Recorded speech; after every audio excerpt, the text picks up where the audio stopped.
Bismillahirrahmanirrahim. Allahümme salli ala Muhammed ve ali Muhammed ve accil fərəcəhum. Salam əziz izləyicilər, hər birinizi xoş gördük. Bir neçə gün biz canlı yayım aça bilmədik, müəyyən səbəblərə görə. Ciddi səbəblər deyil idi və buna görə bəzi dostlar narahat olmuşdular.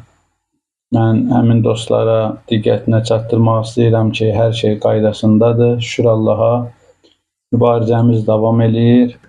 İnşallah bir anda mübarizədən geri çəkilmə olmayacaq Allahın köməkliyi ilə və həm dünyada gedən haqsızlıqlarla bağlı müzakirələrimizi aparacağıq, mövqeyimizi ortaya qoyacağıq və eyni zamanda zalim rejimlərin mənfur sifətlərini izləyicilərə təqdim edəcəyik, həm də ölkəmiz Azərbaycanımızın daxilində baş verən proseslər, vətəndaşlarımıza qarşı rejimin amansız davranışları və sair mövzular haqqında danışacağıq. İnsanları, vətəndaşları, dəyərli Azərbaycanlıları bu mövzulardan xəbərdar edəcəyik və beləliklə inşallah ilk hədəfimiz İlham Əliyev tayfa hakimiyyətini ifşa etmək və bu iyrənc quldur rejimin istifasına qədər var gücümüzlə deməli çalışmağımız əsas hədəflərimizdəndir. Əzizlər, mən bugün də bir çox mövzularda həm xaricdə baş verən, xüsusən İran-Amerika müharibəsi ilə bağlı bəzi məlumatları diqqətinizə çatdıracağım. Eyni zamanda ölkə daxili mövzulara da toxunacağıq. Biz bu mövzuların müzakirəsinə keçməzdən əvvəl sizdən xahişim budur ki, mənim səsimin necə gəldiyi ilə bağlı mənə bilgi verin. İzləyicilər, zəhmət olmasa canlıda olan izləyicilər deməli bu barədə mənə bir şeylər yazsın. Yeri gəlmişkən mən canlıya qoşulan bacı qardaşlarımızı, dəyərli izləyicilərimizi, hamısı bizim üçün əzizdirlər, öz dəyərli vaxtlarını sərf edirlər, canlıya qoşulurlar. Hər birinə təşəkkür edirəm. Salam göndəriblər. Mən indi ad-bad oxumuram. Hər birinə əleykəssalam deyirəm və xahiş edirəm səslə bağlı ümumiyyətlə çünki deməli efirin davam etməsi ilə bağlı bilgi versinlər. Çünki internetdə bəzi problemlər var. Ona görə də bilmək istəyirəm biz bu dəqiqə efirdik ya yox, həm də səslə bağlı. Bundan əlavə, əziz izləyicilər, bildiyiniz kimi adəti üzrə biz yenə də canlını bəyənib paylaşmağınızı xahiş edəcəyik. Eyni zamanda, əgər Cavid Cabbarlı kanalına abunə olmamışsınızsa, Cavid Cabbarlı kanalına abunə olun, yorum yazın, paylaşım edin ki, bizim canlılar anında sizin üçün əlçatan olsun və daha çox deməli izləyicinin qarşısına çıxsın. Mən hələ də səslə bağlı deməli sizin bildirişlərinizi görmürəm. Səs normaldır. Mədinə xanım Kərimli adlı istifadəçi yazdı. Təşəkkür edirəm. Beləliklə biz başlayırıq və mən bugün yenə də İran, ABŞ, daha doğrusu adını tam desək, İran Epstein koalisiyası arasında gedən amansız müharibəni başlamaq istəyirəm. Canlıya başlamamışdan bir neçə dəqiqə əvvəl diqqətimi bir xəbər çəkdi, yeni paylaşıldı və mən o xəbəri oxudum. Sizinlə bu xəbəri bölüşmək istəyirəm və beləliklə canlıya bu xəbərlə başlayacağım. İran İslam İnqilabının ali lideri Hörmüz boğazı ilə bağlı, Hörmüz boğazının idarə edilməsi ilə bağlı bəyanat yayıb, daha doğrusu mesaj verib və rəhbərin, izzətli rəhbər Ayətullah Seyyid Mustafa Xamneyi cənablarının bu mesajı dünyanın bir çox tanınmış media orqanları tərəfindən manşet edilib, gündəmə çıxarılıb, yəni baş xəbər edilib. Bilirsiniz ki, bu günlər deməli İran Epstein koalisiyası arasında müharibənin müzakirəsi mövzusu əsasən Hörmüz boğazı ilə bağlıdır. Hörmüz boğazında baş verənlər qarşılıqlı 14 bəndli və 10 bəndli qarşılıqlı təkliflərin müzakirə edilməsi və ABŞ-ın ümumiyyətlə bu təkliflərin üzərindən bir fürsət axtarıb, fürsət tapıb müharibədən qaçması və sair kimi mövzular müzakirə olunur dünya mediasında.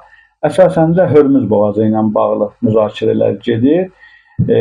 Ali dini lider isə Hörmüz boğazı ilə bağlı qısa və konkret mesaj göndərib. O mesaj da dediyim kimi əsas aparıcı, dünya üzrə əsas aparıcı medialar tərəfindən baş xəbərə çevrilib. Həmən deməli mesajda deyilir ki, Tehran Fars körfəzinin təhlükəsizliyini təmin edəcəyini və düşmənin bu su yolundan su istifadəsini dayandıracağını bildirib. Əzizlər, bu çox ciddi bir mövzudur, ciddi bir mesajdır. Deməli, bu Hörmüz boğazının nəzarətinin kimin əlində olacağı ilə bağlı müxtəlif müzakirələr gedir və mən onu da qeyd edeyim ki, xüsusən deməli Azərbaycan mediasında, televiziyalarında, YouTube kanallarında ki, bunların böyük əksəriyyəti hökumətin nəzarətindədir. Təbii ki, Azərbaycandan idarə olunan YouTube kanallarından söhbət gedir və eyni zamanda hökumətə yaxın olan və yaxud da hökumətin nəzarətində olan sosial şəbəkələrdə və eyni zamanda bu mübarizələr bu istiqamətdə gedir ki, İran Hörmüz boğazı ilə deməli məğlub olur, uduzur və xüsusən neft istehsalının dayandırılması ilə bağlı güya İran neft istehsalını dayandırır, böyük deməli krizə girib, iqtisadi krizə girib və s. bu kimi məlumatlar tirajlayırlar.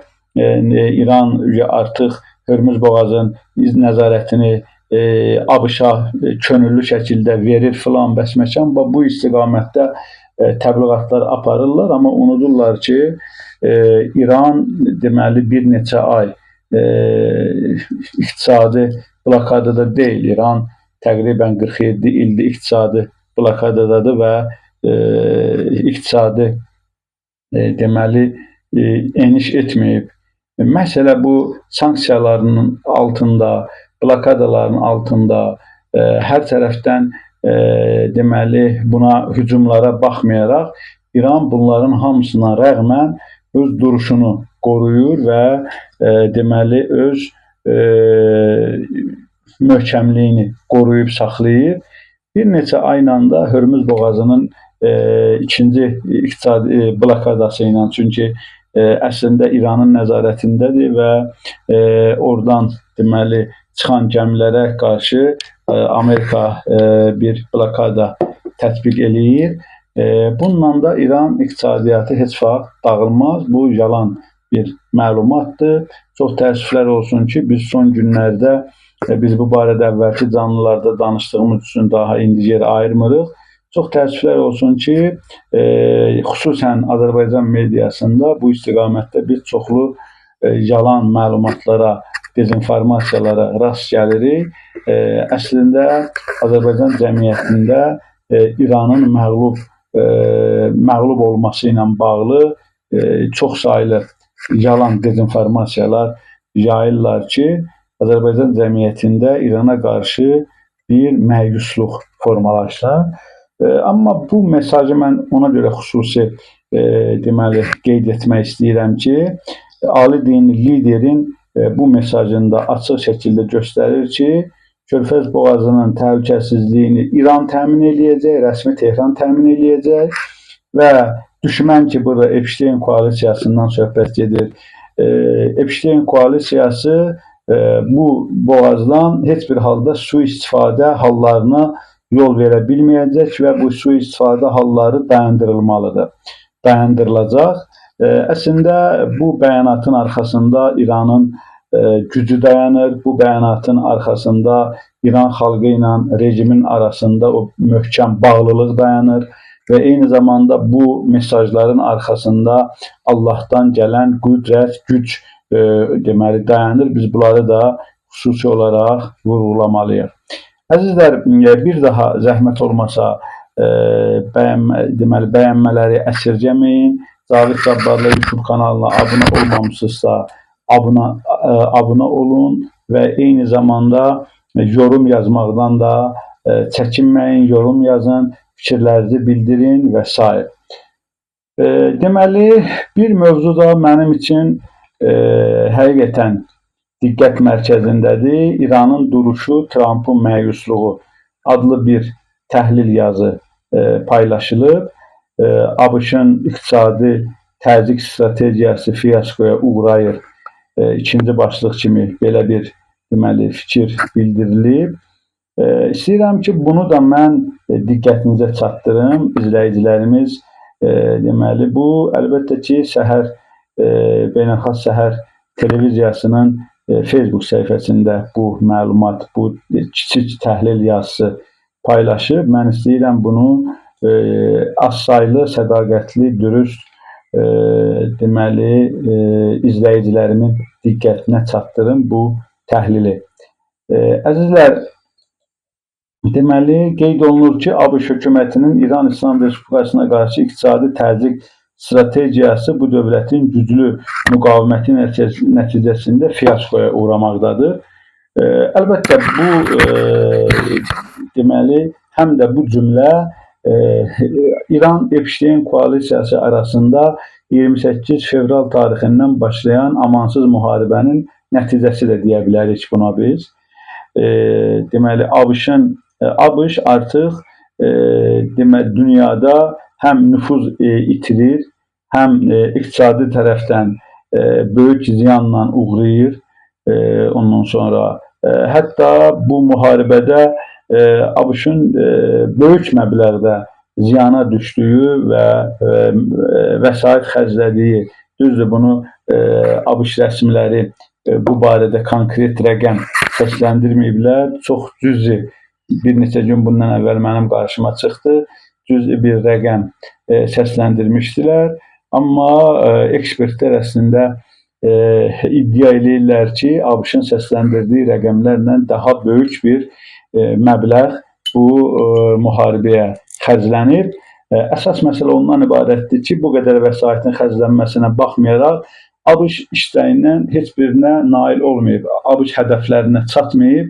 ABŞ-ın ümumiyyətlə İranla bağlı strategiyası fiyaskoya uğrayıb. Yəni, ABŞ-ın əvvəldə müharibəyə başlayanda ortaya qoyduğu, hədəf kimi daha doğrusu göstərdiyi məsələlər heç birinə çatılmayıb və əksinə regionda ABŞ-ın maraqlarına ciddi təhlükə dəyib. ABŞ-ın müttəfiqləri artıq ABŞ-dan imtina eləməyə başlayıb. Düzdür, bunu Azərbaycan mediası tam əksini desə də, indi mən bir neçə nümunə də göstərəcəm ki, həqiqətən dünya ekspertləri, beynəlxalq ekspertlər bu iddiadadırlar, bu fikirdədirlər ki, bu düşüncədədirlər ki, əslində ABŞ sürətlə nüfuzunu itirdiyi kimi, maddiyyatı itirdiyi kimi, həm də öz müttəfiqlərini itirir, həm də öz dostlarını itirir. Təbii ki, bunlar ABŞ-ın dostu deyilən bir anlayış yoxdur, amma hər halda öz müttəfiqlərini də sürətlə itirir. Eyni zamanda ABŞ-ın beynəlxalq borcu da, dövlət borcunun da bir neçə dəfə artdığı və rekord həddə gəlib çatdığı ilə bağlı məlumatlar da artıq bütün dünya mediasında dolaşmaqdadır. Və mən bu məlumatın oxuyuram, davam edirəm. ABŞ Konqresinin qanunsuz hərbi əməliyyatlara son qoymaq üçün verdiyi müddət bitdikdən sonra Vaşinqton bu dəfə İrana qarşı iqtisadi sanksiyaları və dəniz blokadasını sərtləşdirmək məqsədi ilə yeni strategiya seçib. Bu məlumdur da, bu 8 aprel tarixindən sonra İrana qarşı müharibənin strategiyası dəyişdirildi və görünür ki, bu artıq bir aya, üç həftədən çox vaxt keçməsinə baxmayaraq, amma ABŞ-ın yenə də nəyəsə nail olduğunu biz görmürük. Əksinə ABŞ itirə-itirə gedir düşüncəsindəyik. Araşdırmalar göstərir ki, Tramp İranın möhkəm müqaviməti ilə üzləşdikdə müharibədən çıxmağın yollarını axtarır. Dəniz blokadası və iqtisadi təzyiq də bu məqsədlə köklənib. Əslində biz bunu elə müharibənin deməli 2-ci ya 3-cü həftəsində bu təhlilləri aparmışdıq. Bizim əziz və dəyərli sadiq izləyicilərimizin yəqin ki xatirindədir. Trampın qaçış planı ilə bağlı biz bəzi təhlillər etmişdik. Təqribən bax bu təhlildə də eyni məsələ gündəmə gəlir və eyni deməli mövqe göstərilir. Araşdırmalar göstərir ki, Tramp İranın möhkəm müqaviməti ilə, bəli bu hissə çoxluğum, ABŞ hesab edir ki, dəniz blokadası İran iqtisadiyyatını kəskin şəkildə zəiflədəcək, xalq arasında narazılıq artacaq və nəticədə hökumətin şərtləri qəbul etməsinə səbəb olacaq. Əzizlər, eyni taktika əslində ABŞ bu taktikadan bir dəfə istifadə etdi. İranın rəhbərliyini şəhid etməklə elə düşünürdü ki, biz bu barədə dəfələrlə danışmışıq bu müharibə günlərində. ABŞ elə düşünürdü ki, deməli rəhbərliyi əgər şəhid edilərsə və sarsıdıcı, ardıcıl, davamlı bir neçə gün İrana atəş açılarsa, raket hücumları edilərsə və bəzi obyektlər vurularsa, İran xalqı rejimdən deməli imtina edəcək və ABŞ-ın xeyrinə rejimi məcbur eləyəcək, ABC-in xeyrinə qərar versin və ABC-in şərtlərini qəbul etsin. Biz ABŞ bunun tam əksini gördü. Yəni rəhbərlik şəhid olduğu gündən İran xalqı küçələrə töküldü. ABŞ-ın tələblərini yerinə yetirməyi hakimiyyətdən tələb etmək əvəzinə hakimiyyətdən ABŞ-la heç bir halda barışmamağı tələb etdi. Balacadan böyüyə, qadından kişiyə, qocadan cavana hamı küçələrə töküldü və tələb etdi ki, İran hakimiyyətindən tələb etdilər ki, biz ölərik, bir qarış torpaqla düşmənə vermərik və burada ölüm var, şəhadət var. Heç bir halda ABŞ-ın şərtlərinə əməl olunmayacaq və bu müharibədə sona qədər biz varıq. Bu böyük bir müqavimət idi. İran xalqının böyük müqaviməti idi.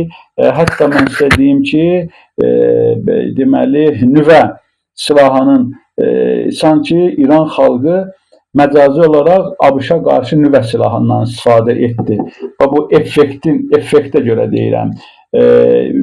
ABŞ-a qarşı müharibədə belə effekt almaq üçün nüvə silahından istifadə etməli idi İran. Məcazi olaraq bunu deyirəm, amma xalqın dirənişi, xalqın mövqeyi bax bu effekti verdi. Eyni zamanda indi yenə də dəniz blokadası ilə elə təsəvvür eləyir ki, Tramp deməli İran xalqı yenə də ABŞ-ın tələblərinə əməl etməyi İran hökumətinə məcbur edəcək. Amma bu halda da, bu vəziyyətdə də yenə də biz görürük İran xalqı tam fərqli bir mövqeyi göstərir. Əslində 47 il bütün ABŞ-ın, Qərb blokunun, Epstein koalisiyasının təzyiqlərinə, sanksiyalarına baxmayaraq hökumət xalq birliyini daha da möhkəmlənməsini görən Epstein koalisiyası bu cür deməli etibarsız və ümidsiz planlardan yola çıxmasınlar. Davam edirəm bu fikri. Bu metod onun nəzərində bir tərəfdən müharibənin riskindən qaçmağa, digər tərəfdən isə İranın nüvə hüquqlarını əlindən almağı təmin etməyə xidmət edir. Lakin İran ABŞ-ın dəniz blokadasına qarşı qeyri-ənənəvi və effektiv cavablar vermək iqtidarındadır. Bu isə ABŞ-ın planlarını pozaraq vəziyyəti daha da gərginləşdirir. Digər tərəfdən İranın hərtərəfli iqtisadi sanksiyalar qarşısında sərhəd resurslarından istifadə imkanları Vaşinqtonu çətin vəziyyətə salaraq onun hərbi və siyasi qərarlarını dəyişikliyə məcbur edə bilər ki, ümid edirik ki, yaxın vaxtlarda biz İranla bağlı Vaşinqtonda böyük bir dəyişiklik görəcəyik. Bu inşallah yaxın günlərdə ümidimiz bunadır. Bununla yanaşı İranda xalqın hökumətlə birliyi və milli dayanışması ABŞ-ın müharibə və ya iri narazılıq və üsyan planlarını boşa çıxararaq onun anti-İran strategiyasını iflasa uğratmaqdadır. Bəli, əslində bu təhlil yazısını mən qısa olsa da istədim izləyicilərin diqqətinə çatdırım ki, deməli belə bir vəziyyət mövcuddur. Əzizlər, mən bu deməli bu mövzunu davam edərək Amerikanın sabiq milli təhlükəsizlik müşaviri John Boltonun da bu istiqamətdə Hörmüzlə bağlı bir açıqlaması var, qısa açıqlama, onu da sizin diqqətinizə çatdırdım. Açıqlamanı bu gün yayıblar. Bolton deyib ki, Trump təkcə bir dəfə xəritəni görsəydi, Hörmüzün əhəmiyyətini anlayardı. Bu əslində ABŞ-ın, Amerikanın sabiq milli təhlükəsizlik müşavirinin çox böyük bir iddia səsləndirməsi ki, hansı ki, o Trump'ı deməli regionu tanımamaqda əslində ittiham eləyir. Mən bununla da razıyam və Hörmüzün əhəmiyyətinin anlamamaqda və İrana qarşı yanlış siyasət, yanlış taktika seçdiyini, yanlış strategiya qurduğunu əslində bir cümlə ilə alt-üst eləyir. Davam eləyir ki, əgər Trump yalnız bir dəfə xəritəyə baxsaydı, Hörmüz boğazının əhəmiyyətini dərk edərdi. Bunu Amerikanın sabiq milli təhlükəsizlik müşaviri John Bolton bildirir. Xəritəyə dərhal nəzər salan hər kəs bilir ki, Hörmüz boğazı potensial strateji bir boğaz nöqtəsidir deyə Bolton vurğulayıb. Bəli, bu da Boltonun Hörmüzlə bağlı səsləndirdiyi fikir idi. Bu mövzunu biz yekunlaşdırırıq. Düşünürəm ki, deməli Hörmüzlə bağlı məsələ, mən bir neçə gün əvvəl bu fikri səsləndirmişdim. ABŞ-ın və Qərb Epstein koalisiyasının deməli son şansı idi Hörmüz məsələsi. Artıq bunun da bu şansın da əlindən Epstein koalisiyasının əlindən çıxdığını biz görürük.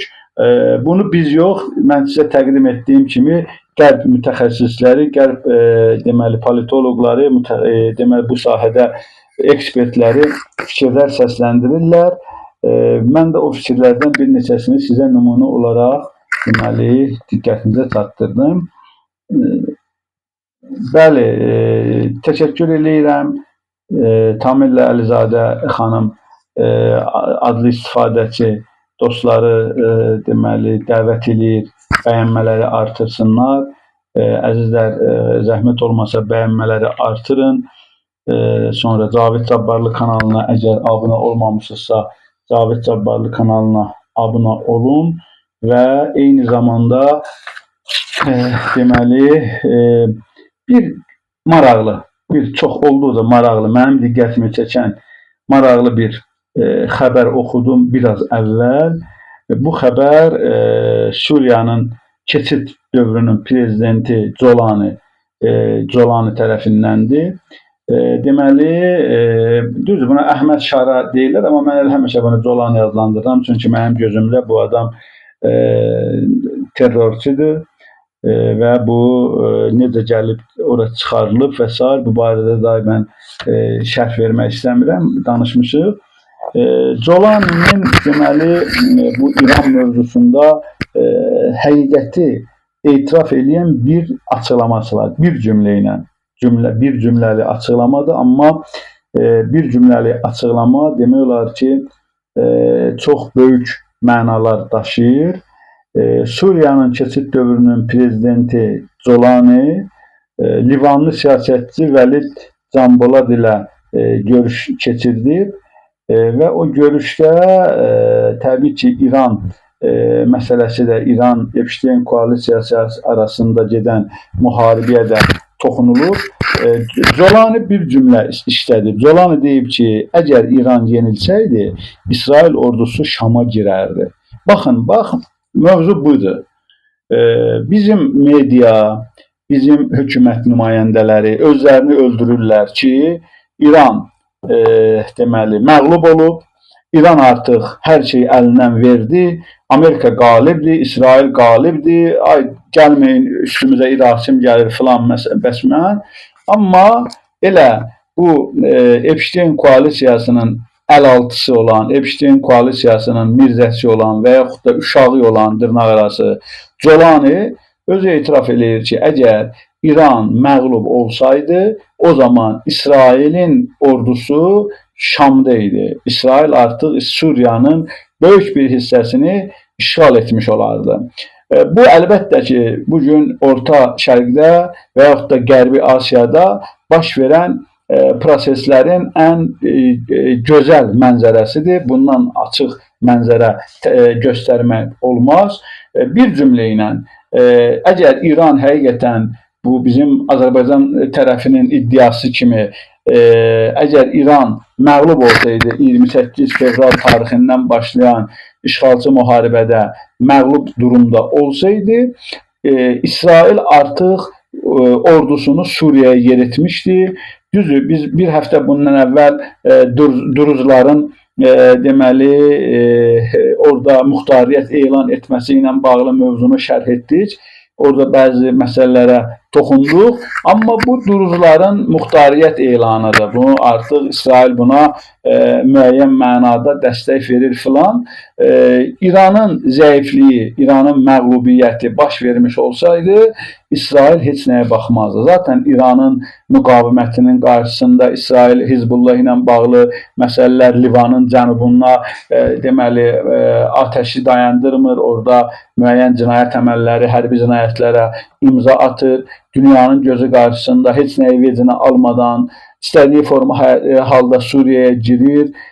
Qəzzada, Fələstində bəzi hadisələri, deməli, cinayət hadisələrinə imza atır. Bunların heç birinə çəkinmir və biz həm də bilirik ki, bu müharibələrin əsas səbəbi, İsrail tərəfindən aparılan müharibələrin əsas səbəbi Böyük İsrailin qurulmasıdır. Hansı ki, onlar saxta bir deməli, saxta bir ideya qoyublar ortaya, saxta bir yol xəritəsi qoyublar ortaya, plan qoyublar ortaya. Həmən planlarda da İsrailin dövləti hansı ərazilərdə əhatələnməlidir. Bu ərazilərdə də təbii ki, Suriyanın böyük hissəsi İsrailin xəyali dövlət əraziləri hesabı olunur. İranın məğlubiyyəti isə İsrailin xəyali dövlət qurmaq yollarını böyük mənada açacaq anlamındadır. Jolani əslində bu ifadəsi ilə, bu daha doğrusu şərhi ilə, bu fikirlə çox böyük həqiqəti ortaya qoydu və bildirdi ki, İran məğlub deyil. İran, nə qədər ki, İran məğlubiyyəti ilə bağlı fikirlər səsləndirilir, amma İran məğlub deyil. İran bir mənalı olaraq deməli qalib durumdadır. Əks halda biz işğalçı Suriyanı öz ölkəmizdə Şamda görə bilərdik. Əziz izləyicilər, bu mövzuda mənim diqqətimi çəkmişdi. Ona görə mən düzdür, biz onsuz da hər dəfə canlıda İranın məğlub olmadığını, İranın tezliklə mütləq qələbəyə yiyələnəcəyi ilə bağlı bir çox faktları təqdim edirik və s. Amma Jolaninin bu etirafı həqiqətən bizim saatlarla deməli şərh etdiyimiz mövzunu bir cümlə ilə həqiqətən təqdim edir ki, İranın indiki durumu hansı səviyyədədir. Burada digər mövzular haqqında mən artıq xarici mövzularla bağlı danışmaq istəmirəm, yekunlaşdırıram və ölkə daxili bəzi məsələlərə toxunacağam. Eyni zamanda onu da diqqətinizə çatdırım ki, sabah Ermənistanda Avropa ölkələrinin toplantısı olacaq. Bu sadəcə 8-ci toplantıdır. Artıq bir çox Avropa ölkələrinin hökumət və dövlət başçıları İrəvana toplaşırlar. Bu barədə biz yəqin ki, sabah gün ərzində deməli daha ətraflı izahlar verəcəyik inşallah. Azərbaycan tərəfindən isə onu da qısaca olaraq deyim ki, Azərbaycan tərəfindən Yerevana kimin getməsi ilə bağlı hələ bu dəqiqələrə qədər konkret deməli bəlli deyildi kim gedəcək. Eyni zamanda Ərdoğanın da getməyəcəyi ilə bağlı informasiyalar dolanırdı. Böyük Britaniyanın baş naziri, Fransanın prezidenti və bir çox Avropa ölkələrinin prezidentlərinin artıq prezidentlər və baş nazirlərinin İrəvanda olması ilə bağlı da müəyyən xəbərlər artıq paylaşılır. Əziz izləyicilər, mən diqqəti çəkmək istəyirəm. Azərbaycanda Milli Onkologiya Mərkəzində baş verən hadisəyə ayın 30-da bir onkoloji xəstə düz əvvəlcə onun qazi olması ilə bağlı məlumat yayıldı. Sonra bəziləri o məlumatı təksib elədilər. Mən məsələni qazi olub olmamağında görmürəm. Hər halda bu Azərbaycan vətəndaşıdır. Bir. İkinci, hər halda onkoloji xəstədir. İki. Üçüncü məsələ, bu adam orada qumbarı ilə özünü partladıb və özü həlak olub. Eyni zamanda bir həkim də ağır yaralıdır. Allah həkimə, həmən həkimə şəfa versin inşallah. Və o dünyasını dəyişən xəstəyə də Allah rəhmət eləsin. Bunların deməli biz bu təfərrüata fikrimizi yönəltməyin heç bir mənası yoxdur. Günahı gəlib o xəstənin üstünə tökmək və yaxud da həkimin üstünə tökmək. Düzdür, indi biraz burada deməli bəzi söhbət yayılır ki, güya həkim ona çox yaxşı müalicə eləyib, güya həkim onun cibinə pul qoyulmuş, filan eləyilmiş, məşən eləyilmiş. Bunlar mənə görə təsdiqini tapmayan xəbərlərdir. Azərbaycan reallığında biz yaşayırıq. Azərbaycanda həkimin xəstənin cibinə pul qoyma deməli variantı ağla o qədər də yatmayan bir variantdır. Qulağa xoş gəlməyən bir fikirdir. Çünki Azərbaycanda bununla biz o demək deyil ha, Azərbaycanda həkimlər qəddardılar və s. Xeyr. Mən bir neçə ildir Avropada yaşayıram və hətta fikirləşirəm ki, Azərbaycan həkimləri səviyyə baxımından, xəstə ilə münasibət baxımından və eyni zamanda savad baxımından Avropa həkimlərindən geri qalmır, bəlkə də qabaqdadılar. İnsanlıq baxımından, mehribançılıq, xəstəyə münasibət. Amma bir halda ki, Azərbaycanda həkimlərin iş səviyyəsi, iş vəziyyəti ilə Avropada həkimlər üçün iş şəraitinin yaradılmasını biz müqayisə eləyəndə yerlə göy qədər fərq var. Əlbəttə, Azərbaycan səhiyyəsi bərbad bir vəziyyətdədir. Amma buna baxmayaraq, həkimlərin fədakarlığı, həkimlərin cəsarəti və s. və ilaxır o şəxsi keyfiyyətləri həqiqətən bu böyük mənada və böyük hərflərlə etiraf və təqdir ediləsi hallardır. Əzizlər, bu mövzuda demək istədiyim məsələ bundan ibarətdir ki, burada hər hansı bir həkimi biz günahlandıra bilmərik. İndi görürəm sosial şəbəkələrdə və ya da mediada, müəyyən proqramlarda kimlərsə çıxır, həkimləri müdafiə eləyir, həkim belədir, pasiyenti tənqid eləyir, günahı pasiyentin üstünə tökür. Kimlərsə pasiyenti müdafiə eləyir, mərhum pasiyenti müdafiə eləyir və həkimi tənqid eləyir. Bu cür qarşı-qarşı toplar deməli müxtəlif sahələrə atılır. Amma biz burada sahələri düzgün seçməmişik. Mən demək istəyirəm ki, burada biz sahələri, qarşı tərəfləri həkim və pasiyent qarşılığı yaratmamalıyıq. Biz ümumilikdə xalq hakimiyyət deməli qarşılığı yaratmalıyıq. Xalq rejim qarşılığı yaratmalıyıq. Pasiyent xalqın nümayəndəsidir, həkim də xalqın nümayəndəsidir. Həkim də xalq hesab olunur, pasiyent də xalq hesab olunur və burada pasiyent xalqı bölərək həkimlərlə deməli bu pasiyentlərin arasında böyük uçurum yaradaraq problemi əslində bura yanlış istiqamətə çəkirlər. Amma əslində Azərbaycanda Azərbaycan səhiyyəsinin idarə edilməz olması illər sonra biz illərlə mübarizə apardıq, danışdıq. Məcburi tibbi sığorta ilə bağlı Ermənistanda bu tibbi sığorta 2007-ci ildə Ermənistan tibbi sığortaya keçdi.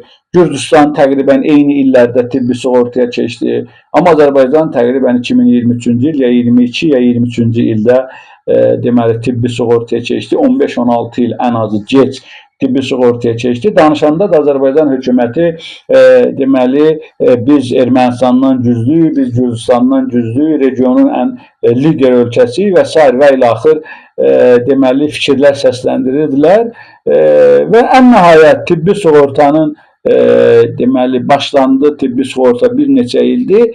Bu bir neçə ildə də tibbi sığortadan yararlanmağın, faydalanmağın biz formasını görürük. Tibbi sığorta ilə deməli tibbi sığorta Azərbaycan səhiyyəsini, pasiyent həkim münasibətlərini yaxşılaşdırmaq əvəzinə həkimlərin pasiyentə pul kisəsi kimi deyil, bir xəstə kimi baxmağını təmin etmək məqsədi ilə tibbi sığorta ortaya atılsa da biz bunun yenə də tam əksini gördük. Əksində həkimlərlə pasiyentlər arasında, xəstələr arasında bu yaranmış uçurumun dərinliyini gördük. Əzizlər, burada problem dediyim kimi nə xəstədədir, nə həkimdədir. Xəstə, onkoloji xəstə deyirik biz ağzımızda, onkoloji xəstə. Dediyim kimi, fərz eləyək ki, bu Qarabağda müharibədə iştirak eləməyib, qazi deyil. Bu məntiq özü yanlış məntiqdir. Siz necə düşünürsünüz? Əgər bir adam Qarabağda savaşmayıbsa, o Azərbaycan vətəndaşıdır, o bütün hüquqlardan məhrum edilməlidir. Və yaxud da Qarabağda savaşan bir insan qazidirsə, o bütün hüquqları pozub, müstəsna deməli imtiyazlara sahib olmalıdır. Bu yanaşmanın özü yanlışdır axı. Görsən, qazi deyib, bütün qırmızı xəttləri keçir və yüksək imtiyazlara sahib olur. Bu olmaz. Azərbaycan Respublikasının qanunları hər bir insan üçün bərabər olmalıdır.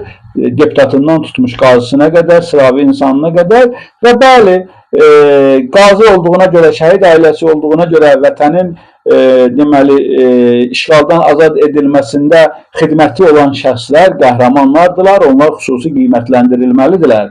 Amma müalicə proseslərində, ondan sonra digər qanunların tətbiqi ilə bağlı hər hansı bir xüsusi üstünlüyə sahib olmamalıdırlar. Çünki digər vətəndaşların hüquqları pozulur. Bu mövzunu bizim baxışımız bundan ibarətdir ki, mən düşünürəm ən ədalətli baxış elə məhz budur. Məsələ Azərbaycan hakimiyyətinin yaratmaz idarəçiliyidir. Baxın, görürsünüz, dünyanın bütün ölkələrində, söhbət bütün ölkələr deyiləndə mən inkişaf etmiş ölkələr deyiləm, hansı ki, Azərbaycan hakimiyyəti həmən ölkələrdən özü arasında paralellik aparır, müqayisə aparır, öz inkişafını ölkələrlə müqayisədə təqdim etmək istəyir. Söhbət o ölkələrdən gedir, mən ona görə bütün ölkələr deyirəm. Bunu biraz da düzəldir, əksər ölkələrdə onkoloji xəstələrin müalicəsi işbirisindən tutmuş bütün deməli dərman preparatları, ondan sonra hər hansı bir aparatura lazım olarsa, xüsusi aparaturalar lazım olur bəzən xəstələrə. Bütün aparaturalar, dərman preparatları, həkim müayinələri, analizləri hamısı birmənalı olaraq dövlət hesabına ödənilir. Bəs niyə Azərbaycanda bu belə deyil?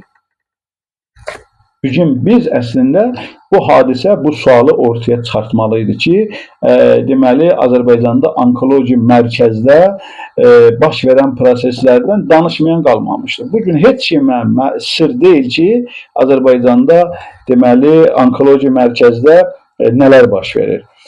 Hətta bəzi iddialar da var, bəzi reallıqlar hamının tərəfindən qəbul edilən reallıqlar var. Bu reallıqlar həqiqətən dəhşətdir. Və eyni zamanda əksəriyyət tərəfindən də onkoloji mərkəzlə bağlı ciddi iddialar da var. Bu iddialar həqiqətən araşdırılmalıdır. Dövlət prokuraturası tərəfindən, hüquq mühafizə xidmətləri tərəfindən və yaxud da azad media tərəfindən o iddialar səsləndirilməlidir ki, təəssüflər olsun ki, biz bunların heç birini görmürük. Mən biraz sonra da Azərbaycanda jurnalistlərin vəziyyəti ilə bağlı da bir mövzuya toxunacağım. O məsələdə də biz o mövzuda da biz açıq şəkildə göstərəcəyik və görəcəksiniz ki, əslində həqiqətən Azərbaycanda medianın durumu nədən ibarətdir.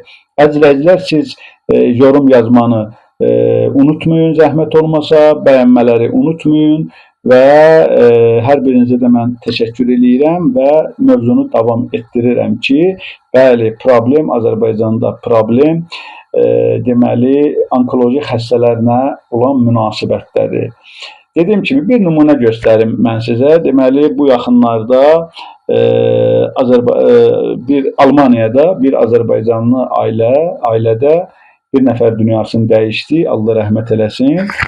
Adam onkoloji xəstə idi və təqribən bildiyimə görə 3 ildir Almaniyaya gəlmişdilər. Almaniyaya gələndən sonra gələn kimi, daha doğrusu gələndən bir neçə ay sonra müayinələr zamanı məlum olmuşdu ki, adamda onkoloji xəstədir. Özü də ağır vəziyyəti. Bu da özü bir problemdir. Ona görə ki, insanlar normal şəkildə tibbi müayinədən keçə bilmirlər. Ancaq hətta bir lətifə düzəldiblər də, düzdür biz buna deyib gülürük, amma bu gülmək üçün deyil, bu ağlamaq üçündür əslində. Bizim vəziyyətimizi, kədərli vəziyyətimizi izah edən çox gözəl bir lətifədir ki, Azərbaycanda xəstəni xərə ilə aparırlar xəstəxanaya, yəni ölüsünü aparırlar da, o anda gedir. Çünki burada iqtisadi vəziyyət o qədər acıdır, həkimin münasibəti, ondan sonra deməli xəstəxananın münasibəti və s. o qədər problemlər var ki, insanlar özləri normal vəziyyətdə olanda gedib müayinədən keçmirlər. Amma inkişaf eləmiş ölkələr, əgər biz inkişaf eləmişiksə, deməli bu kateqoriya bizə də aid olmalıdır. İnkişaf eləmiş ölkələrdə insanlar gedib heç olmasa 6 aydan bir, heç olmasa ildə bir dəfə ümumi müayinədən keçməlidirlər, qan analizləri verilməlidir və yaxud da haralarsa ağrıyırsa və yaxud da onlara ehtimal verirlər ki, bu xəstəlik ola bilər və yaxud da bu hal hər hansı bir xəstəliyə çevirə bilər, belə ehtimallar varsa, o insanlar 6 aydan bir o xəstəlik ilə bağlı müayinədən keçirirlər ki, keçməlidirlər ki, Azərbaycanda da. O xəstəliyə insan yaxalanarsa, onun müalicəsi o qədər də çətin olmasın, o normal şəkildə aparılsın. Deməli, həmən şəxsin biz ziyarətinə getdik, sonra da rəhmət edəndən də sonra biz onun ailəsinə, başsağlığına getdik və orada söhbət zamanı məlum oldu ki, xəstəyə deməli xəstənin ağrılarını sakitləşdirən müəyyən dərmanlar var, ağrı kəsicilər. O dərmanların hər biri deməli gün ərzində neçə dənə vurulacaqsa, onu həftə ilə hesablayırlar, artıqlaması ilə gətirib özləri çatdırıblar. Və xəstəyə müəyyən aparatlar istifadə etməlidir. O aparatların hamısı pulsuz olaraq gətirilib, çatdırılıb.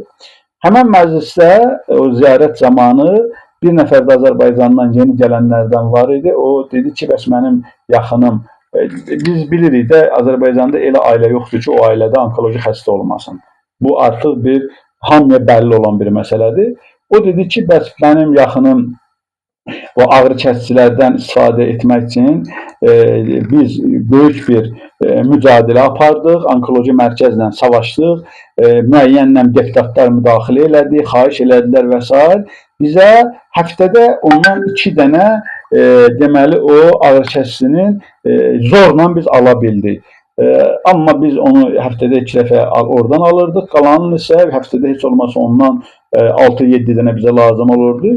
$100 biz onu əldə eləyirdik, $100 həftədə elə bil ondan 6 dənə vurulurdusa, 7 dənə, günə bir dənə bəzi xəstələrə vurulurdusa, günə $100 biz onu gedib müxtəlif yerlərdən tapırdıq. Həkim təsəvvür eləyin, həkim deyir ki, mən bu xəstəni dərmanı biz vermirik, amma filan yerdə var.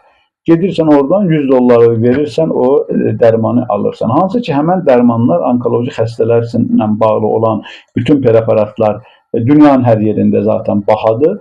Və Azərbaycanda da əhalinin iqtisadi vəziyyətini, maliyyə vəziyyətini biz nəzərə almalıyıq.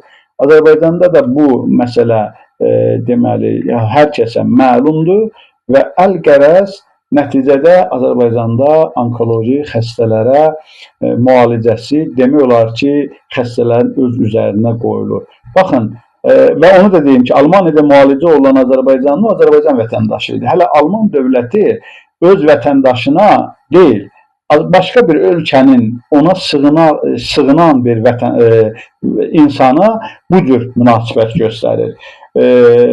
Deməli, Azərbaycan isə öz vətəndaşlarına bu cür xəstələrlə demək olar ki, baş-başa buraxır, heç nə ilə maraqlanmır. Əvəzində bəs necə eləyir Azərbaycana? Azərbaycan neft ölkəsidir, Azərbaycan qaz ölkəsidir, yeraltı, yerüstü sərvətlər bitib tükənmir, saymaqla qurtarmır. Necə? Əlbəttə, bu pullarla Azərbaycan deməli Suriyada binalar tikdirir, məktəblər tikdirir. Ondan sonra Vatikanda, Fransada kilsələr təmir elətdirir. Ondan sonra dünyanın ən bahalı brend markalarından deməli sumkalar alınır, bir dəfə istifadə olunur, bir dəfə bir çanta, qadın çantası istifadə olunmaq üçün minlərlə bəlkə də pullar xərclənir, 50 min, 30 min, 10 min, indi mən o brend markaların qiymətlərini o qədər də bilmirəm. Amma onu bir dəfə bir tədbirə geyinmək üçün və bir tədbirə gedəndə istifadə eləmək üçün İlham Əliyevin uşaqları deməli həyat yoldaşı həm də ölkənin hüquqi baxımdan ikinci şəxsidir, vitse-prezidentdir. Onun deməli bir dəfə geyinmək üçün onun paltarları dünyanın brend markaları tərəfindən tikilir, xüsusi olaraq ancaq onun üçün ölkəyə gətirilir. O da bir həmən tədbirdən ondan istifadə edir, artıq növbəti tədbirdə o paltarlardan istifadə etmir. Baxın, Azərbaycanın deməli bütün var dövləti, Azərbaycanın insanlara çatacaq bütün pulları bu cür şəxslər tərəfindən deməli mənimsənilir, bu cür şəxslər tərəfindən dağıdılır və biz hələ onu offshor deməli zonalarda o pulların ora oğurlanması, çıxarılması, ondan sonra məmurların o pulları necə oğurlaması və dünya gücləri hesab olunan ölkələrə rüşvət formasında o pulların necə verilməsi ki, bunlar heç biri iddia deyil, bunlar hamısı təsdiq olunmuş faktlardır. Hətta Avropalı deputatlara verilən rüşvətlərə görə bugün Avropa məhkəmələrində həmən deputatlar mühakimə edilirlər. Onların bəziləri həbs olunublar, bəzilərinə əmlakını müsadirə ediliblər və s. Amma hansı ki, həmən əmlak, həmən pullar toplanıb Azərbaycan xalqının heç olmasa müalicəsinə istifadə olunmalıdır. Düzdür, məsəl üçün, bir çox xəstəliklər, şəkər xəstəliyi kimi və bəzi xəstəliklərdə müəyyən dərman preparatlarının havaya verilməsi Azərbaycanda mövcuddur, bu hal var. Amma bu Avropa ölkələrində və digər ölkələrdə, yəni normal inkişaf etmiş bəzi ölkələrdə deməli ki, bu adi bir sıravi bir insan hüququ hesab olunur. Bunu pozmaq özü bir cinayətdir. Azərbaycanda isə bunu minnətlə verirlər.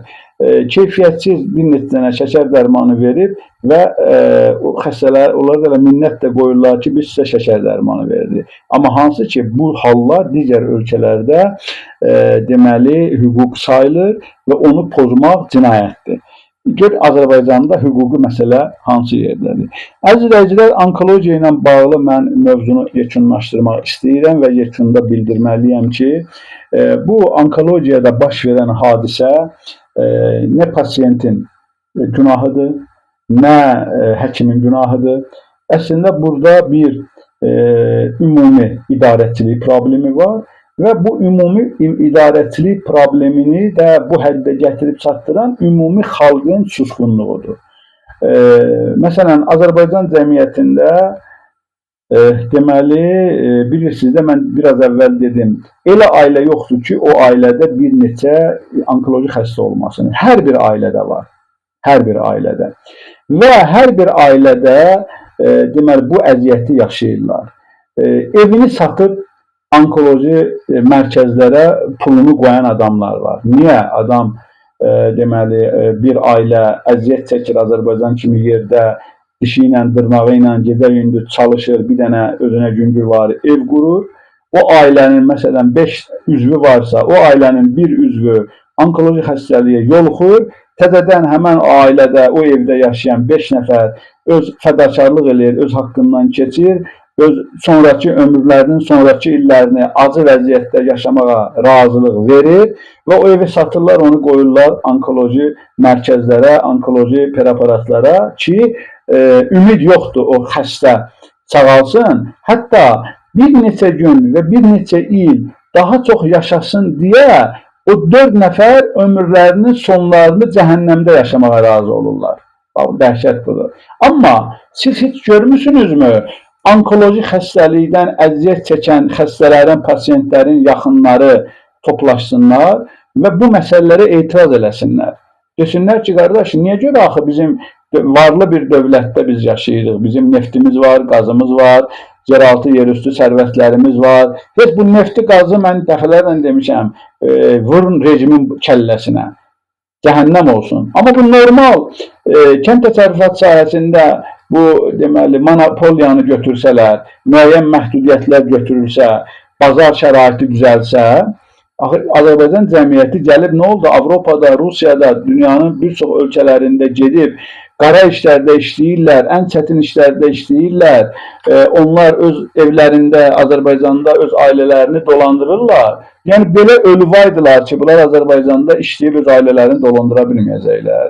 İndi mən bir replik olaraq həm də haşiyə kimi bir xəbəri də diqqətinizə çatdırım ki, artıq deməli Azərbaycan kənd təsərrüfat məhsullarını Ermənistandan ixal eləyəcək. Almadır, əridir, gilasdır və bu kimi məhsullar Ermənistandan Azərbaycana ixal olunacaq. Hansı ki, Azərbaycanda elə məsələn bu Naxçıvan tərəfinin əriyi, Aran rayonlarının əriyi, gilası, Qubanın alması, bunlar hamısı saxlamağa şərait yoxdur. Vətəndaş, fermer bunları yetişdirir, saxlamağa şərait olmadığına görə hamısını ya ucuz qiymətə tökür, ya hamısını biz hər il yaz aylarında, qış aylarında, payız aylarında biz hər il görürük fermerlər o yığdıqları almaları, o məhsulları hansı formada tökürlər zibilə, çürüyür, əldən gedir. Buna sən Ermənistandan ixal eləyənə qədər bu məhsulları elə Azərbaycanın özündən, o fermerdən müqavilə bağla, ödəniş elə, bəyənmədiyi İranda bu sahədə necədir? Bəyənmədiyi İranda bir əgər kəndçi, məsələn, ərik ağacları varsa, əvvəlcədən gəlib hökumət onunla müqavilə bağlayır, onun bütün məhsulunu alır, pulunu da ödəyir. Kəndçi arxayın olur ki, mənim məhsullarım bu qiymətə, özə baha qiymətə. Bu qiymətə hökumət aldı, dövlət aldı və salam, mən rahatdan bu qədər pul qazandım. Və işləməkdə də maraqlı olur və dövlətin arxasında da durur. Siz elə bilirsiniz, bu günləri İran vətəndaşları, İranlılar heç nədən qorxmadan, çəkinmədən rejimi müdafiə edirlər. Bu elə bilirsiniz, göydən düşmədir. Çünki rejim bu günə qədər, bu 47 il ərzində o vətəndaşı ilə elə davranıb ki, vətəndaşın elə qayğısına qalıb ki, vətəndaş indi onun əvəzini verir. Bu rejimin Azərbaycanla bağlı nə düşmənçiliyi var? Biz həmişə bu mövzunu danışırıq. Bəli, sözüm ona gətirirəm ki, mən bu vaxta qədər heç müşahidə etməmişəm, görməmişəm ki, onkoloji xəstə olanların yaxınları bu mövzuda bir birlik qursunlar. Desinlər ki, bu axı Azərbaycanın yeraltı, yerüstü sərvətləri vətəndaşa aiddir. Konstitusiyanın birinci bəndi dövlətin deməli əsas dayağı xalqdır, filan.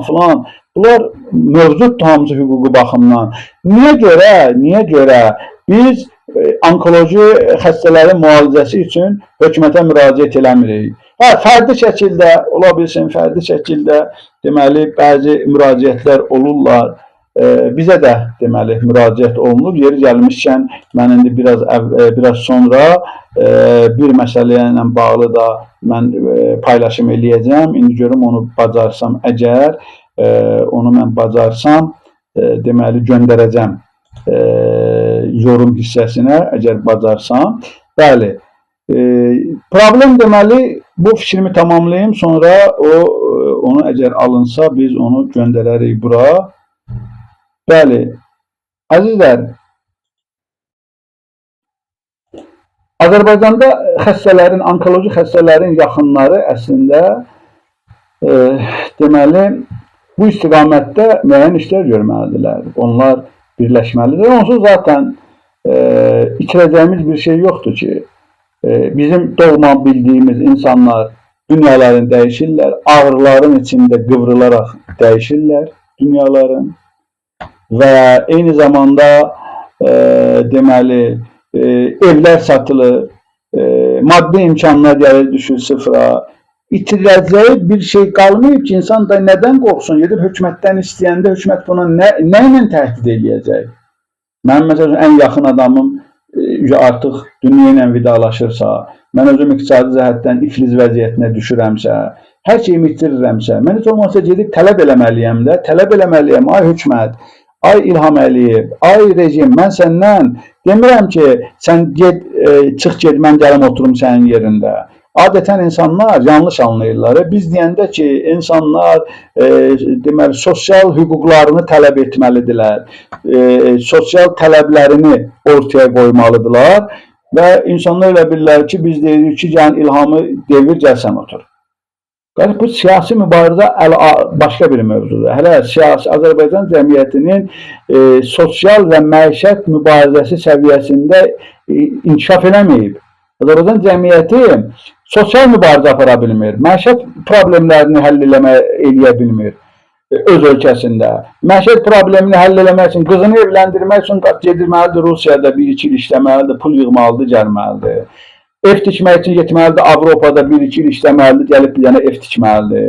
Amma sən özümüz öz ölkəmizdə məişət problemlərimizi biz həll eləyə bilmiriksə, hansı siyasi prosesdən söhbət edə bilər? Azərbaycanda siyasi prosesi çoxdan öldürüblər, dəfn eləyiblər, bitdi, getdi.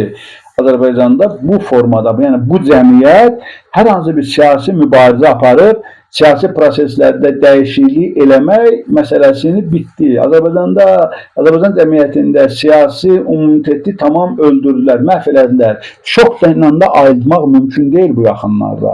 Yeni nəsillər olmalıdır, bu istiqamətdə təbliğatlar aparılmalıdır. Bir də Allahın köməkliyi olmalıdır ki, biz bu barədə ümidimizi üzməmişik. Biz bu barədə yəni hər zaman deməli fikirlərimizi səsləndiririk. Əziz izləyicilər, onkoloji məsələlərlə bağlı əsas mövzulardan biri də odur ki, Azərbaycan cəmiyyəti bu mövzulara biganə qalmamalıdır. Bizim ən böyük problemimiz biganəliyimizdir. Biz özümüzə biganıyıq, biz dövlətimizə biganıyıq, biz vətənimizə biganıyıq, biz gələcəyimizə biganıyıq, biz uşaqlarımıza biganıyıq. Ancaq elə düzdür, uşaqlarımızın deyirik təhsil alması üçün uşağımız oxusun. Adam görürsən ki, bilir 100%, mənim uşağım universitet səviyyəsi uşaqdır. Gedib bir dənə sənət öyrətmə vəzinə, qonşudan dala qalma prinsibi ilə gedir, əziyyət çəkir, ondan sonra işləyir, borc, xərc, uşağı repetitor yanına qoyur, amma halbuki sınav imtahanlarında bu heç 100 bal toplaya bilmir. Amma yenə də dirəşir ki, repetitora dirəşir ki, yox, mən sənə ayda pulu verirəm, sən mənim uşağımı hazırlaşdır. Repetitor nə kefinə ki, desin ki, gətir ver də. Sən özün də bilirsən, bu uşağın universitetli ağlı yoxdur, düşüncəsi yoxdur, səviyyəsi yoxdur. Mən də bilirəm. Allah köməyin olsun, gətir ver, mən də günümü keçirdim. Amma bu uşağın qeydinə qalmalıdır, bu gələcəyin qeydinə qalmalıdır. Biz, valideynlər, gələcəyimiz üçün, uşaqlarımız üçün Azərbaycanda normal bir cəmiyyət qurmalıyıq. O cəmiyyətdə uşağımız savadlı olar, özü bilər, savadsız olar, özü bilər. Bizim uşağımız savadlı olub, gedib taksi şoförü işləməyindənsə, savadsız olub, bir sənətə sahib olur. İnsan kimi normal, xoşbəxt həyat yaşamağı öyrətməli ki, bala, sən savadlı ol, bir dənə diplom al, sonra onu gətir qoy sandığa, sonra get bazarda kartof sat. Bu, insan yetişdirməkdir. Bu, normal uşağın gələcəyini təmin etməkdir. Biz, Azərbaycan cəmiyyəti gələcəyimizi tamam unutmuşuq. Azərbaycan cəmiyyəti gələcəyinə diqqət ayırsın, gələcəyi uşaqlarımız üçün, gənc nəsil üçün biz normal gələcək formalaşdırmalıyıq. Və cəmiyyətimizi bu cür parazitlərdən, bu cür saxta rejimlərdən, qəddar, zalim, qatil, qəsbkar rejimlərdən xilas eləməliyik biz. O zaman biz gələcəyimizə biz biganə qalmaya bilərik. Amma indiki vəziyyətdə uşağı sən lap elə istəyirsən 10 dənə repetitor yanına qoy. Lap elə istəyirsən uşağı 5 dənə universitetdə oxutur. Lap elə istəyirsən uşağı aparsan xaricdən o Bakıdan universitetlərində uşaq təhsil alsın. İngilis dilin, fransız dilin, rus dilindən, o dili, bu dili hamısında əzbər ana dili kimi danışsın. Yəni nə olacaq? Sonra nə olacaq? Sonra da həmən uşaq gəlib Azərbaycanda yenə də ya taksi sürücüsü olacaq, ya kartof satacaq, ya da ki, hansısa bir dənə yekə qarının, rejimin bir dənə belə deyək də səviyyəsiz, cahil bir dənə nümayəndəsinin əli altında mirzə olacaq. Ondan istifadə edir, hə, bu adam dil bilir, bizim işlərimizi bu aparacaq, 500 manat yalatacaqlar qabağına, hə, sən gəl bizim bu işimizi həll elə. Cəmiyyət düzəlməyəcək. Cəmiyyət ancaq insanların diqqəti ilə, insanların mücadiləsi ilə, insanların fədakarlığı ilə düzəlir. Yoxsa belə partlayışlar sayı çox olacaq. Düzdür, yəni, arada görürsən ki, bəzi yerlərdə bəzi hadisələr baş verir, hökumət onları gizlədir, hökumət mediası onlar haqqında məlumat vermir və xüsusən də media ilə bağlı bir çox məsələləri o qədər diqqətə alıblar ki, daha doğrusu nəzarətə götürüblər ki, əvvəl 15-20 il bundan əvvəl deməli bəzi məlumatları jurnalistlər yaza bilirdilər, amma indi heç onun adını çəkə bilmirlər. Çünki dəhşət bir vəziyyətdir. Əziz izləyicilər, bununla bağlı mən deməli onkoloji xəstəliklərlə bağlı fikrimi yekunlaşdırdım. Çox təəssüf olsun ki, bir mövzu haqqında danışmaq istəyirdim. Mən onu gələn canlılarda inşallah o mövzuya vaxt ayıraram. O mövzu hansı mövzudur? Hansı ki, deməli Azərbaycanlıların xaricdə xəstələnmələri, xaricdə vəfat etmələri və xaricdə vəfat edən Azərbaycanlıların cənazələrinin Azərbaycana göndərilməsi və bundan doğan problemlər və s. mövzusunda deməli biz danışacağıq və eyni zamanda bir məsələni də mən deyim. Bizim qardaşlardan biri xahiş edib deməli bir nəfər ağır xəstədir. İndi mən onun haqqında sizə məlumat verəcəm. Onun kartını da, kart nömrəsini də daha doğrusu mən yazacağam. Bəli, kart nömrəsini yazıram. Deməli, bu adam onkoloji xəstədir. Rövşən Fərzəliyev adında bir nəfərdir. Qoy mən onun informasiyasını kopyalayım, göndərim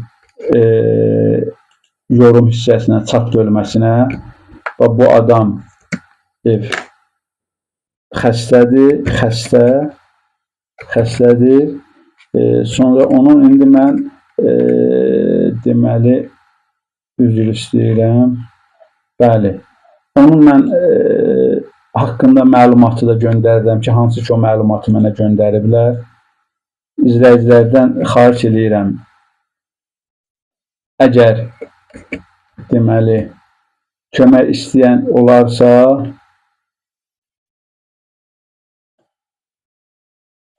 kömək etmək istəyən olarsa, xahiş edirəm, kömək etsinlər. Görünür, burada çox uzun məlumat göndərmək olmur. Mən hissə göndərim, yaxşı. Hissə göndərirəm. Bəli, bura qədər məlumatı göndərirəm.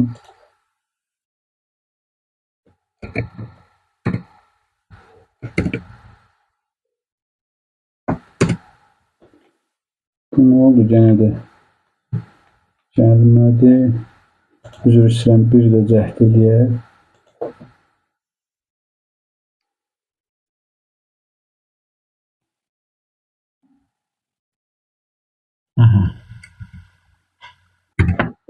Bəli, bu adam Allah köməyiniz olsun. Onkoloji xəstəlik qaraciyərində damarların deməli damarları partlayıb, qanaxma dayanmır. Həkimlər əməliyyat edib damarları bant qoymağa vacibdir deyiblər. Qanaxma mən çünki orada mən göndərdim, onu da redakt eləmədim. Elə mənə necə göndərmişlər, elə də göndərdim və 2000 manat pul tələb olunur ki, bu adamın müalicəsi üçün, daha doğrusu əməliyyatı üçün mən kart nömrəsində yazıram həmin adamın kart nömrəsi, yazıram bura kart nömrəsi də buraya yazıram 41 69 73 88 12 27 49 12. Əzizlər, bax bu da kart nömrəsidir. Adını da biraz yuxarıda yazdım. Adı da Rövşən Fərzəliyev. Xəstənin adı Rövşən Fərzəliyevdir. Bu bir də yazıram Rövşən Fərzəliyev. Xəstənin adı Rövşən Fərzəliyevdir. Görün bunu kopyalayım, atım ora. Bəli, Rövşən Fərzəliyev xəstənin adıdır. Və kim əgər istəsə, xahiş olunur, zəhmət olmasa bu karta kimin nə imkanı çatırsa pul göndərsin. Bu xəstə qardaşımız deməli müalicə olunsun. Bu da bizim böyük bir problemimizdir ki, biz bu problemi bircə yaşayırıq və həqiqətən bir çətin bir mövzudur. Həqiqətən ağır bir məsələdir.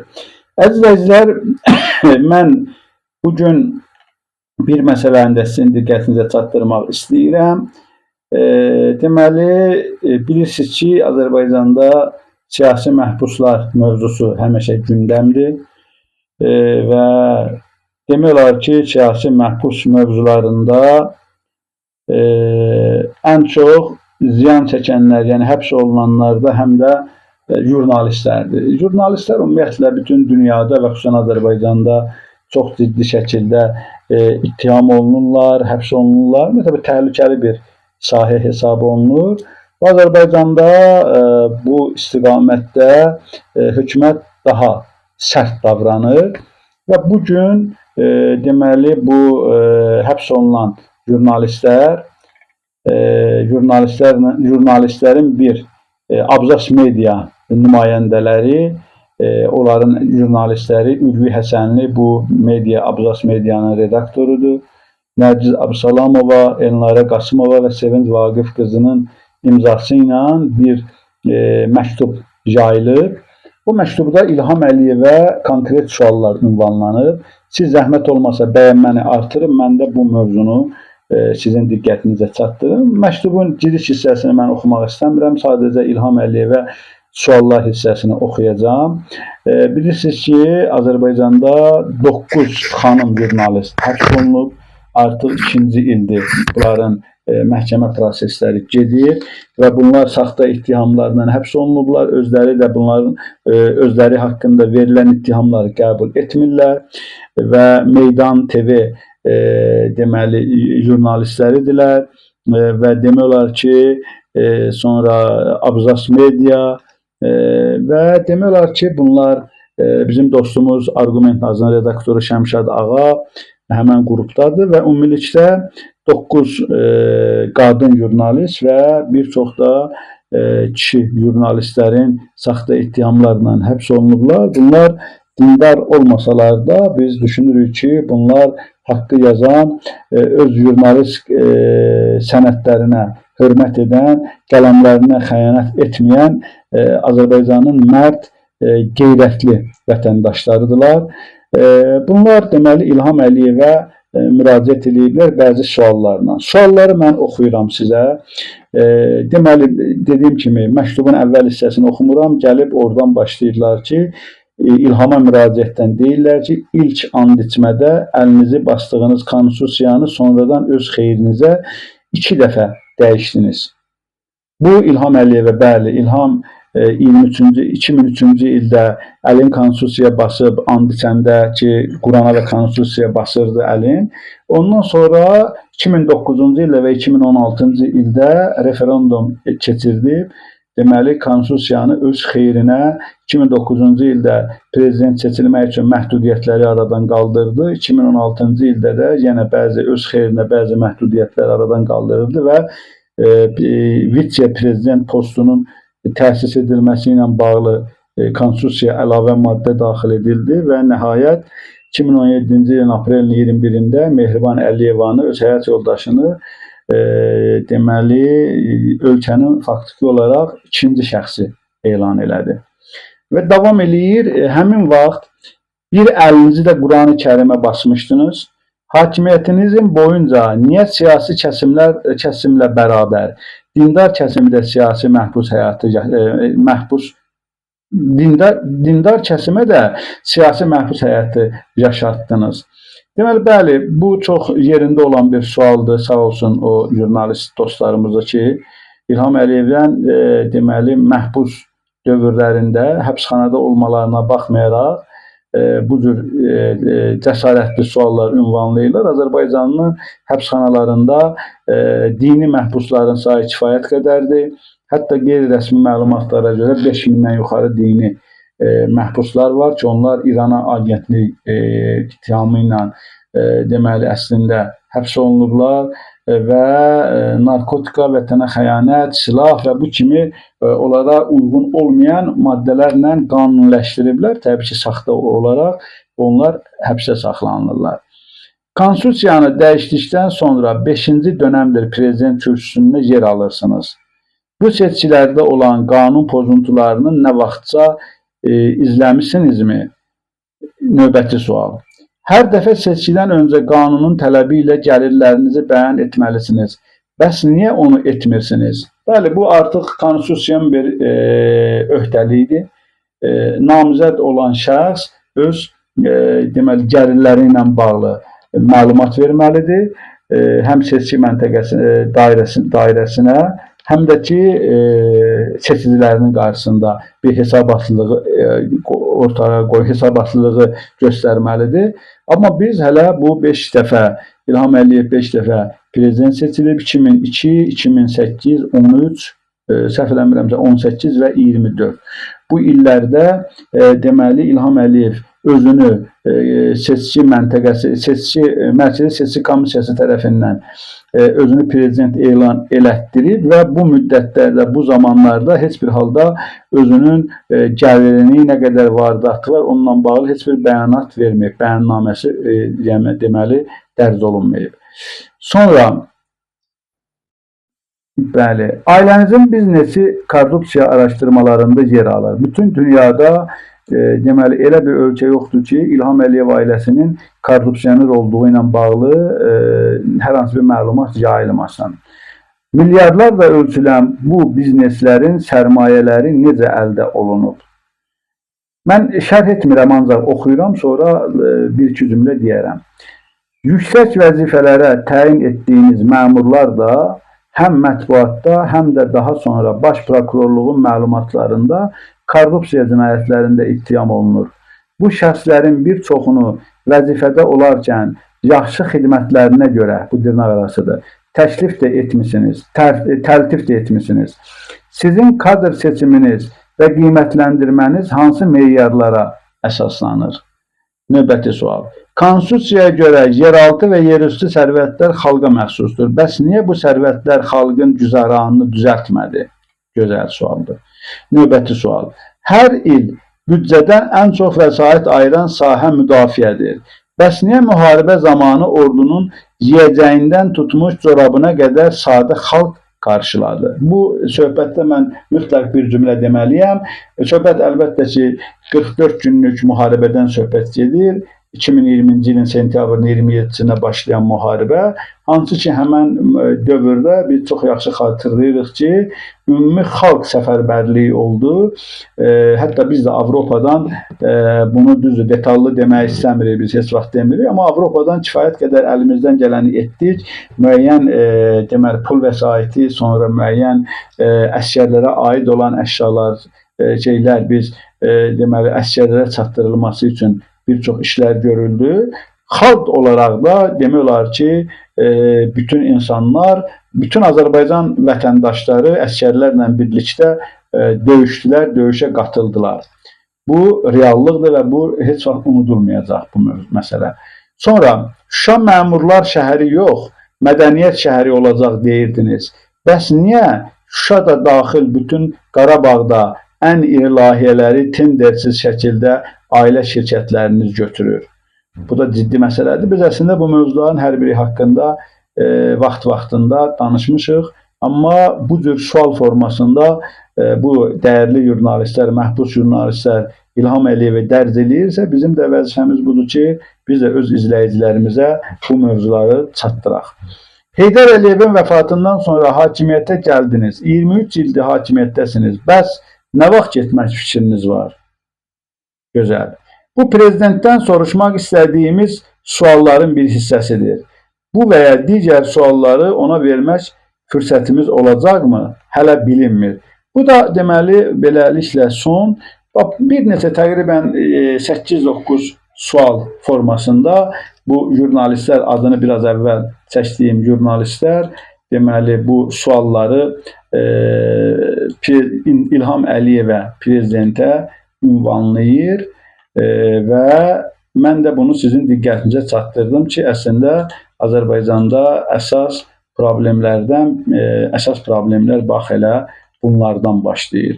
Bu sualların toplusu əsas deməli problemlərdir. Əziz izləyicilər, biz artıq 1 saat 20 dəqiqədən çoxdur ki, canlıdayıq. Çox təşəkkür edirəm. Mən düşünürəm ki, bizim bugün canlımız faydalı oldu. Biz izləyiciləri məlumatlandıra bildik və eyni zamanda bir məsələni də bəlkə də mənim diqqətimdən qaçdı. Mən dəyərli izləyicilərin yazdığı yorumları diqqətlə izləyə bilmədim. Amma arada göz atırdım və mən düşünürəm ki, bugün deməli hər hansı bir trolun yazısına rast gəlmədim. İnşallah ümid edirik ki, artıq trolların özlərinə başları qarışıb. Biz öz işlərimizi, öz təbliğatımızı daha səmərəli şəkildə inşallah aparacağıq. Bəli. Professor Qubad İbadoğlu'na tam bəraət verilməlidir. Tamerlə Əlizadə belə bir fikir yazıb. Əlbəttə ki, nəinki Qubad İbadoğlu'na, Azərbaycanda həbs olunan, saxta ittihamlarla həbs olunan bütün insanlar bəraət almalıdırlar və onlar dövlət tərəfindən kompensasiya onlara ödənilməlidir. Çünki onların ən gözəl dövrləri hakimiyyət tərəfindən oğurlanıb. Beləliklə mən deməli bugün canlını yekunlaşdırdım, amma sonda bir Həzrəti Əli əleyhissalamdan bir hədis sizin diqqətinizə çatdıracağım. Əlbəttə bilirsiniz ki, bizim həm müqəddəs Quranımızda, həm Peyğəmbərimizdən və məsum imamlarımızdan olan hədislərdə zalimlər haqqında çox kəskin fikirlər yer alıb. Eyni zamanda təkcə zalimlər yox, o zalimlərə kömək edənlər və o zalimlərin işlərinə razılıq göstərənlər də bunlar şərikdirlər, bərabərdirlər. Deməli, bu barədə də ciddi şəkildə hədislərdə və Quran ayələrində fikirlər mövcuddur. Əli əleyhissalamın bir fikrin mən oxuyuram və bununla da canlını bitirəcəm. Əli əleyhissalam buyurur ki, mən əanə zalimən alə zulmihi cəə yevmil qiyamə və alə cəbinihi məktubun. Əli əleyhissalam buyurur ki, kim zalimə zülmündə kömək edərsə, qiyamət günü alnına yazılmış halda gələcək. Nə yazılacaq? Aisun min rəhmətillah. Allah rəhmətindən ümidsiz. Yəni Allahın rəhmətindən ümidsiz olmaq ən böyük günahlardan biri hesab olunur Quranda. Heç vaxt Allahın rəhmətindən ümidsiz olmayın deyə bir tövsiyə də verilir Quranda. Amma Əli əleyhissalam deyir ki, o insanı ki, o zalim ki zülm eləyir, onun zülmündə ona köməklik eləyərsə, qiyamət günü onun alnında yazılacaq ki, bu adam Allahın deməli rəhmətindən ümidsiz. Yəni Allahın rəhməti heç vaxt zalimə yardım edənlərə şamil edilməz. Hədisin mənası budur ki, Allahın rəhməti heç bir halda zalimə dəstək olan, zalimə yardım edənlərə şamil olmayacaq. Ona görə də biz zalimlikdən nə qədər çəkiniriksə, zalimə dəstək olmaqdan da o qədər çəkinməliyik. Əssalamu aleykum və rəhmətullahi və bərəkatuhu. Allah amanda qalın, sağ olun.